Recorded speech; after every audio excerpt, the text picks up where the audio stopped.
Let me start by introducing our project. Our project is named as Smart Poultry. We present this project, which is an integrated digital and biotic solution to improve poultry productivity and farmers' income in Ethiopia. Smallholder poultry farmers face high mortality, poor access to veterinary care, and low productivity, which leads to major income losses in the region. In this project, we try to combine artificial intelligence advisory system and digital tools with probiotic feed additives to improve poultry health, reduce misuse of antibiotics, and connect farmers to the market. The system is simple. Even basic phones can be used, making it accessible to all farmers in the region.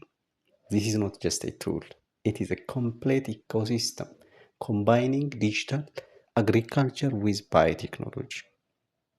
Our solution improves livelihood while addressing antimicrobial resistance and food safety. In the first phase of this project, we will start with 250 smallholder farmers and scale up to 5,000 farmers in Sidama region. We are seeking support to pilot and scale this innovation to transform poultry farming in Ethiopia. Thank you for your consideration and kind support.